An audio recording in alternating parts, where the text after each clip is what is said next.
कि इन्हें मुल्क छोड़ना पड़ गया। तो मुल्क छोड़ने के लिए ये यहाँ से खैबर पख्तूनख्वा गए। खैबर पख्तूनख्वा की गवर्नमेंट ने इनको सपोर्ट किया और इन्हें वो सरकारी गाड़ी के अंदर एयरपोर्ट लेके गए और यहाँ से इन्हें दुबई भिजवा दिया गया। अब दुबई ये कुछ अरसा रहे और इन्होंने अपना ट्विटर अकाउंट भी बंद कर दिया, साथ इन्होंने अपना जो व्हाट्सएप ग्रुप था जिसमें या व्हाट्सएप नंबर था वो भी ब्लॉक कर दिया। तो किसी को ये मैसेज का जवाब नहीं देते थे, इवन फैमिली के साथ भी इनका राब्ता नहीं था। तो फिर दुबई में रहे। फिर उसके बाद ऑल ऑफ सडन एक दिन इन्हें दुबई की गवर्नमेंट ने इनसे रब्ता किया और रब्ता करने के बाद इन्हें यह कहा गया कि आपके पास 48 घंटे हैं, आप ये मुल्क छोड़ दें, और अगर आप ये मुल्क नहीं छोड़ते तो फिर हमें आपको पाकिस्तान के हवाले करना पड़ेगा। तो इमीडिएटली इन्हें मुल्क छोड़ना पड़ गया, दुबई छोड़ना पड़ गया। लेकिन अब यहाँ पे एक दूसरी कहानी भी है जिसका मुझे अब कंफर्म नहीं है कि बात दुरुस्त है या गलत है, लेकिन बहुत से अहबाब और रिश्तेदार उनका ये क्लेम कर रहे हैं कि उनके पास यूरोप का वीज़ा नहीं था और ना ही बरतानिया का वीज़ा था। तो अब सिर्फ वो यूएई में थे और उनके पास वीज़े नहीं थे। तो इमीडिएटली जब उन्होंने देखा कि कीनिया एक ऐसा मुल्क है जहाँ से पाकिस्तान को ऑन अराइवल वीज़ा मिल सकता है या ऑनलाइन वीज़ा मिल सकता है, तो उन्होंने कीनिया जाने का फ़ैसला कर लिया।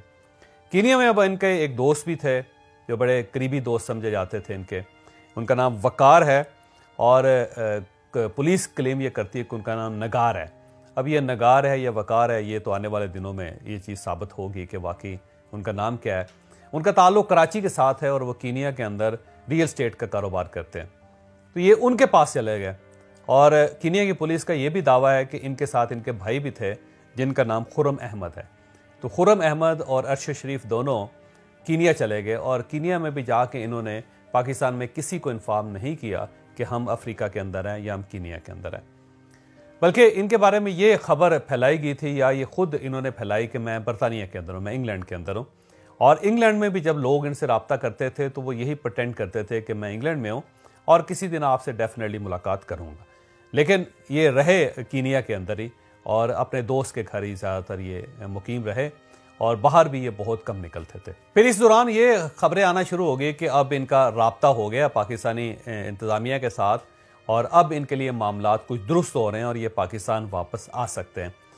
बल्कि एक दोस्त ने यह भी मुझे बताया कि ये नवंबर की पोस्टिंग जो है उसका इंतज़ार कर रहे थे कि नवंबर के बाद जब चीज़ें बदलेंगी तो ये पाकिस्तान वापस आएंगे और अपने केसेस का सामना करेंगे और उसके बाद पाकिस्तान के अंदर ही ये कोशिश करेंगे कि ये रहें और यहीं पे जर्नलिज्म करें और जहाँ से जिससे जो माफ़ी मांगनी है मांग के अपना किबला दुरुस्त करके ये प्रॉपर एक जर्नलिज्म में जिस तरह दूसरे लोग सर्वाइव कर रहे हैं उसी तरह ये सर्वाइवल की कोशिश करेंगे।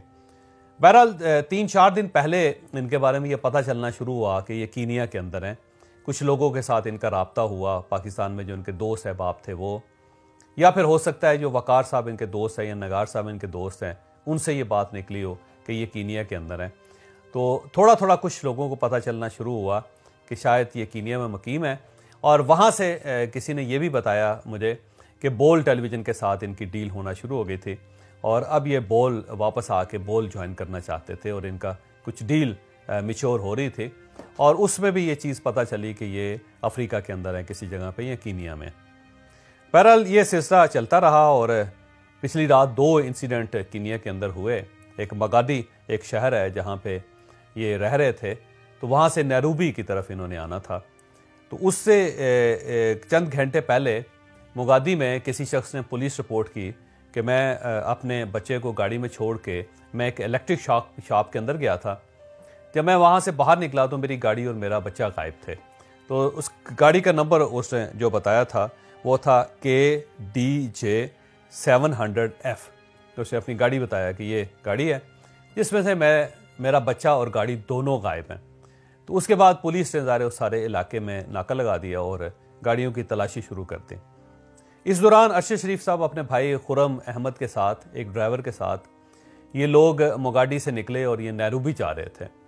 तो रास्ते में अब 2 वर्जन है, एक पुलिस का वर्जन है और दूसरा जो इनकी फैमिली है या इनके दोस्त है उनका वर्जन है कि जब ये लोग वहाँ पहुँचे तो मोगाडी के करीब तो वहाँ पे रोड ब्लॉक थी।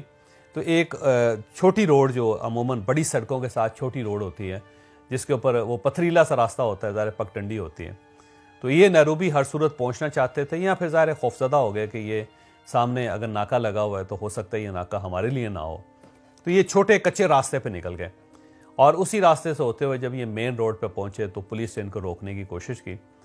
जब ये पुलिस ने रोका तो ये नहीं रुके बकौल पुलिस के, तो उसके बाद फिर पुलिस ने फायर कर दिया और अरशद शरीफ साहब उसमें उनके सर में गोली लग गई, जिससे वो शहीद हो गए एट द स्पॉट।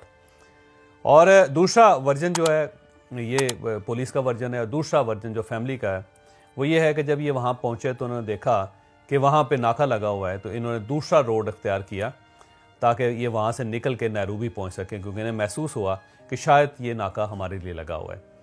और जब ये वहाँ से मेन रोड पे आए तो पुलिस ने कोई वार्निंग नहीं दी, किसी तरफ से कोई पुलिस नहीं थी। अचानक वहाँ से फायर होना शुरू हुआ और फायर हुआ और उसके बाद ये शहीद हो गए। लेकिन इनका भाई गाड़ी लेके आगे चलता गया और उस गाड़ी के अंदर से ही वकार साहब या निगार अहमद साहब, जो उनके दोस्त हैं, क्योंकि नाम में कन्फ्यूजन है कि उनका नाम वकार है या निगार है, तो उनको फ़ोन करके बताया कि ये सूरत हम पे फायरिंग हो रही है, तो अब हम क्या करें। तो उन्होंने कहा कि आप सीधा मेरे घर आ जाएँ। तो जब ये उनके घर पहुँचे तो वहाँ पे देखा कि अरशद शरीफ साहब जो है उनका इंतकाल या शहादत हो चुकी है। तो फिर इन्हें फौरी तौर पे अस्पताल ले जाया गया और उसके बाद जो सारी कहानी है वो खुल गई। अब एक चीज़ तो साबित है कि ये पुलिस की फायरिंग से ही इनकी शहादत हुई है, क्योंकि पुलिस ये तस्लीम कर रही है कि ये फायरिंग हमने की है। और साथ ये भी कि अनआइडेंटिफाइड थे, इनको आइडेंटिफाई करने की कोशिश की गई लेकिन इन्होंने आइडेंटिफिकेशन नहीं दी। और अब इनकी गाड़ी जो बकौल उनके कि इनकी गाड़ी और जो मिसिंग कार है उससे दोनों मिलती जुलती थी। लेकिन जब हमने तहकीक की तो पता चला कि दोनों के नंबर्स में बहुत फ़र्क है।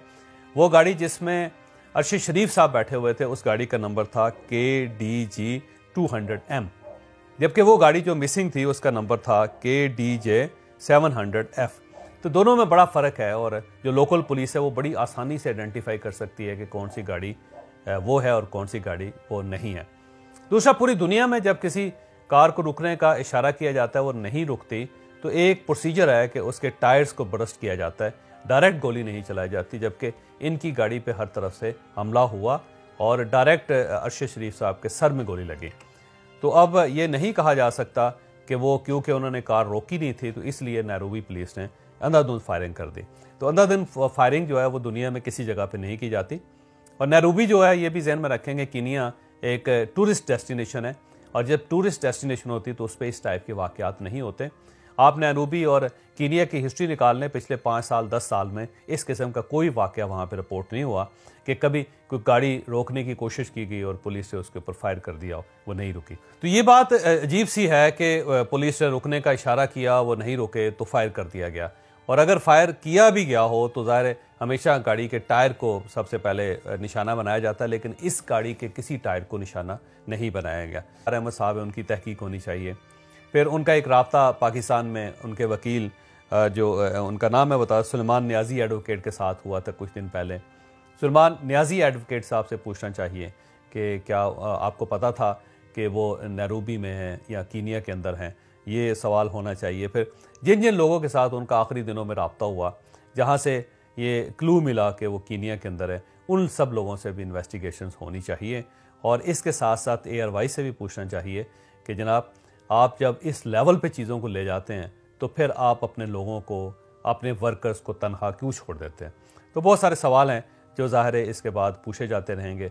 हम इस पे एक और व्लॉग भी करेंगे जिसमें जो नई डिटेल्स हैं वो भी आपके सामने रखेंगे। लेकिन बहरहाल हमारा साथी हमारे साथ नहीं रहा।